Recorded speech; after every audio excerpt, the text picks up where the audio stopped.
Hi. Well, we've done this so many times at this point that you can't call it an accident anymore. Let's just jump right in with colors and stuff. Chroma is a Ren level. This gets my seal of removal. Wait. Okay, wait, this one isn't some generic piece of work. It's actually interesting. Well, let's discuss it then, I guess. That wasn't what I expected. I know this is a start in a small series of generic levels that claim to be original, while they are about the same tier of originality as playing football as your main sport. And either one will work in this case. Being a not fan of Ren's gameplay doesn't help this level's case, with the pre-drop being tedious and the post-drop being finicky as I have nothing against the waves, though it can be a bit hard to learn. I sound very conflicted, and I am, but my final opinion on this mixed bag is that it expertly does weave together a healthy amount of no competition and especially lack of any replacements, so this will get my seal of approval. If you are in the mood though, I would love for this to be replaced with Eker Hacker version 2, because we all know what religion is better between Renism and Eker Hacker version 2ism. Become a member. Yes, I got monetized. Thank you guys. If you fail to beat this level, I will personally post an FFFFFF in the chat. White level is a white level with a lot of white objects and white colors everywhere. I appreciate Fleck coming out of the closet as a white guy and all, but that doesn't give him a free pass here. Despite some weird bits here and there, this level does really nail the white guy aesthetic. Just put a pair of jeans, a graphic tee, baseball cap face, whatever way is seen as acceptable in your neighborhood, a light beer, big belly, and a racist undertone to it, and it's absolutely perfect.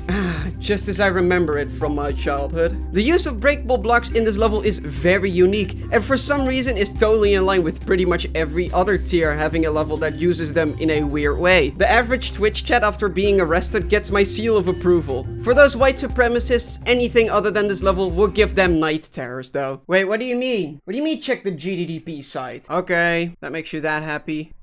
I have no clue why I have to check the GDDP site. Probably something happened that I have to know about. That's probably no- Yo! Okay, so never mind. I was going to talk about night terrors, but due to a late update while I was editing this, Ultra Chromatic got added, which was a suggestion of mine. What a twist! That's actually sick. This is personally my favorite Insane Demon. It's insane, looks crazy good, and is really fun to play. And the level is even XL, so it doesn't even cover my bias. This is now, in my opinion, the best level in the entire GDDP, regardless of tier or monthly pack or whatever the f. It's just so goddamn fun and especially satisfying to play. Plus, it's very solidly put together. My second favorite demon in the game gets my seal of approval, because otherwise I'd be a massive hypocrite. For changing the GDDP, I think I deserve a like and subscribe. Come on now. Pretty please? Anyway, back to your scheduled night terrors. Hindes is back after his short leave and decided to give us a hell level, which is a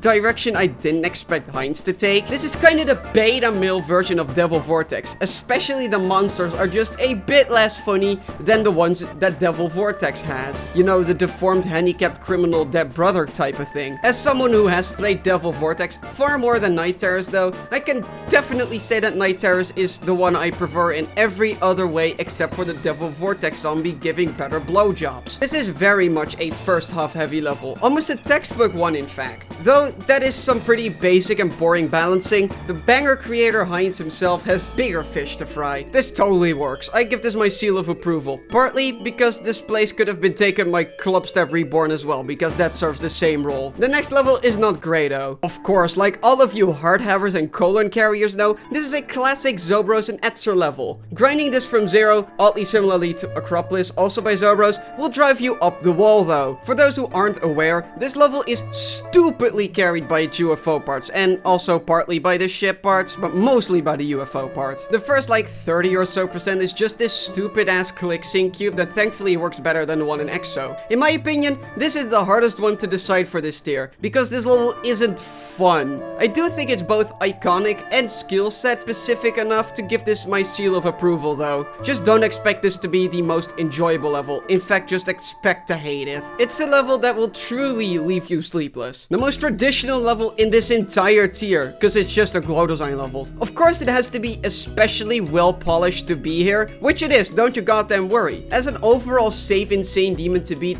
I rate it, I really do. Though I find the duels a bit annoying, the rest just flows super well together. I like this level far more than I thought I would. Though, there is still not much for me to add besides that. It's not a very special level, it's just very good. I give this my seal of approval for the polish presented here, and nothing else. This makes my fire swirl. Swirling Fire is an experimental banger made by the guy that made the All the Stars in the Sky You Are Mine or something like that level. Just like the name, this level is fire. Being a fast-paced flow level, Swirling Fire is a good choice for the GDDP. Like you might expect from this type of level, not everyone has positive stuff to say about it, but you can put them on fire and then they'll totally get it. This gets my seal of approval because it goes hard. Though this has to be somehow directly related to Blast Furnace, which is right up next, which is very, very ironic. I mean, both are dangerous to put your hand into, so they have to be family. I beat this a long time ago, and this level made me so f***ing furious, it's actually insane. I hated this personally, but I'm an outlier with that opinion. I just hated the fact that it's long and weirdly designed here and there, which I can't really criticize a level like this heavily for. It's almost in the name of the game to have some part that just doesn't work in an XL level. That's like getting mad at a mountain for being made of rocks. Like, at that point, you're just being an asshole. Grow up. So putting my bias aside, I can recognize the things that this level does well instead of me just overcooking a burnt steak. So despite my tainted history with this explosive level, I will give this my seal of approval because it's just a very well-flowing XXL level, which is rare amongst the GDDP levels. And also, this could have been replaced by Butiti 2, which nobody wants. Just make sure to disclose your heritage before beating it. Here we have our 9 circles-ish, I guess, pick of the list. I mean, every single good tier has to have a wave-focused epileptic level, so the gold tier follows suit. As an expert in the epileptic wave category, I totally see why this one was chosen over a bunch of its competitors. Compared to all other 9 circles levels in this difficulty range, this one plays totally fine, though there are some egregious choke points and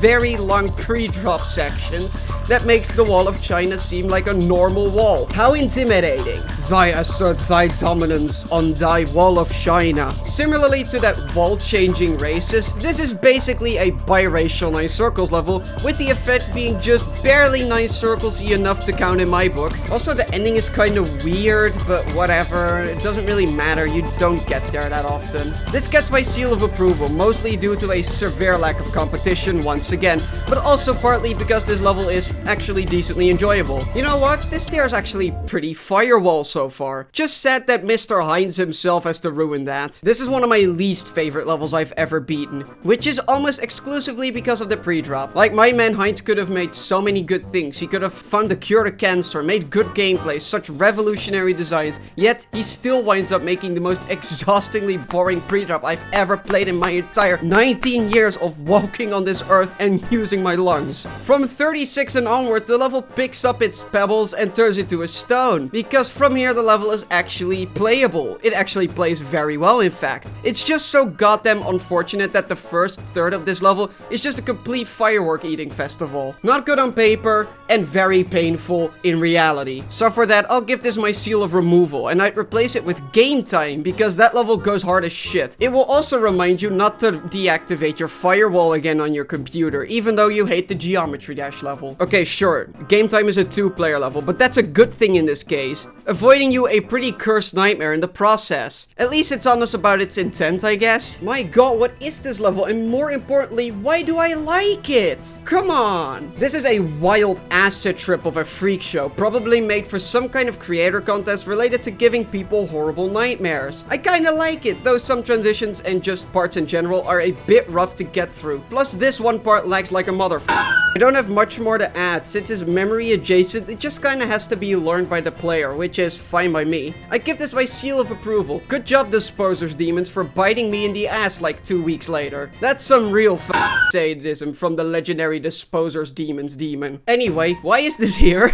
Like, actually, like, why is this here? Is this like an April Fool's joke or like a meta jab at me for covering both the GDDP and shit levels like Eker Hacker version 2? I don't get the joke. Can somebody explain the context. Anyway, this level is a gem. I kinda like it way more than I should, but that shouldn't be surprising considering I'm the bad levels guy now. The theming is all over the place. The deco, especially for the GDDP standards, is worse than something from the Reset tab, but that makes this level very charming. A very first half heavy level, and this slur-inducing wave makes this a chore to play though, so I will still give it my seal of removal, and kindly ask for another equally weird and random level to be here, mainly Pain Step by Penuto, or however you say his name. I'm one of the only 3 coin victors of this level, and the coins are very easy to get, so I want people to be forced to consider joining me on the dark side. Anyway, this series has been a very fun X-adventure so far, but sadly this tier ends on a very sour note with whatever this level is trying to be. If this is trying to be infuriatingly annoying, this totally succeeds. Pouring gravy into your eyes is more fun than playing this shit. This level is 100% skill-based and very straightforward, though still somehow miserable and very infuriatingly annoying. I can't put my finger on what exactly makes this so miserable to me, just trust me, it is. And it's not like this is the most liked level in the GDDP. I've heard a lot of people say they hate this level. I give this my seal of removal once again, and I replace this with Lit Fuse. This isn't even close to the hardest insane demon on here. I just would love for this to be in the GDDP, and so I'll just include it here because that's the amount of respect I have for X-Adventure. Wait, okay, so once again, while I was editing this, Element X got replaced with Ultra Chromatic, which I suggested, so that's fantastic.